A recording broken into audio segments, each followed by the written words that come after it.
Podemos decir que quizás lo más importante es que la soja logró recuperar en parte las bajas que venía acumulando desde el viernes pasado.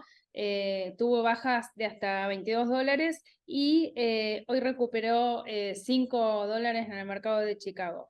Y en el caso del maíz, prácticamente estuvo sin cambios, el trigo también. Quizás lo más importante es que digamos, la diferencia de valores que hay entre distintas calidades de trigo. Hoy sí tuvo una recuperación interesante lo que es el trigo de primavera en Chicago.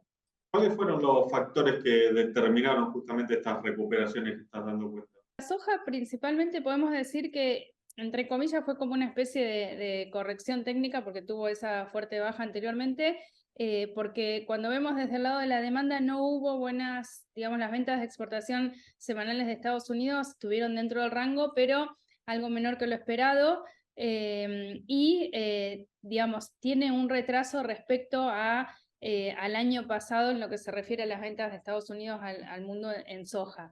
Y quizás algo que creo que es importante destacar, en el caso del maíz, que te comentaba que hoy no tuvo prácticamente cambio en Chicago, sí tuvo una fuerte baja desde el 21 de febrero, que fue cuando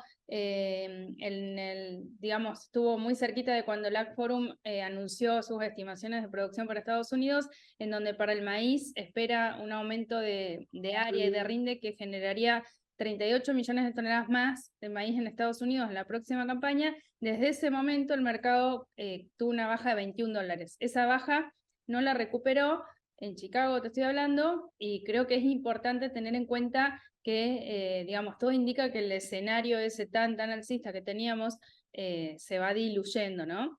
Y sumado a eso también las ventas de exportación vienen muy retrasadas, casi un 40% menos que el año pasado a la misma altura. ¿Y en Argentina qué pasó? ¿Cómo reaccionó el mercado en la forma de...? No hubo demasiadas variaciones, salvo en el caso de la soja, que sí, digamos, recuperó también, podemos decir que un nivel interesante, $5 por tonelada para las posiciones más cercanas, no así prácticamente sin cambios para la posición noviembre.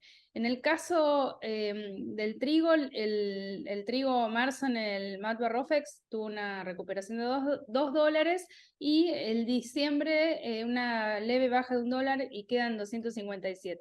Creo que acá en el caso del maíz es importante remarcar que digamos, también desde el viernes pasado, la baja del maíz principalmente se dio en la posición marzo y abril, digamos, digamos, se dieron algunos elementos, porque si uno piensa en la sequía que estamos teniendo, que es catastrófica, no imagina que los precios puedan bajar, pero sí hemos visto algunas notas en donde se evaluaba la posibilidad de que haya una prórroga de embarques de todo lo que es declaraciones juradas de ventas al exterior de marzo, abril, mayo, y en el fondo se sumó eso más la baja internacional y el balance en la posición marzo del maíz fue de $7 de baja. Entonces creo que hay que tenerlo en cuenta principalmente para quien sabe que va a tener maíz temprano y sí o sí tiene que vender el maíz temprano. Hablando de vender, ¿cómo está trabajando comercialmente el productor? ¿Cómo se está moviendo? Bueno, es un año totalmente atípico.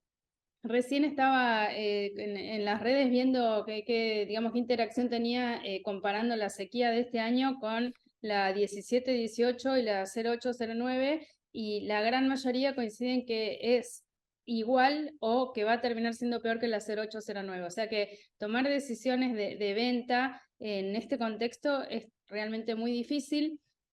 Cuando te pones a ver cuál es el nivel de precio que hay para la mercadería, es bajísimo. En el caso de soja, tomando en cuenta forwards y fijaciones, no hay ni siquiera 1 millón de toneladas con precio, que en general la soja siempre es la que más se retrasa, pero en el caso del maíz, digamos, coincidente con esta situación de sequía extrema, hay nada más que 3,5 millones de toneladas y casi la mitad de lo que había el año pasado. O sea, es muy cauteloso el nivel de negocios que se hace y, digamos, es totalmente entendible en una campaña en donde semana a semana se vienen cayendo las estimaciones.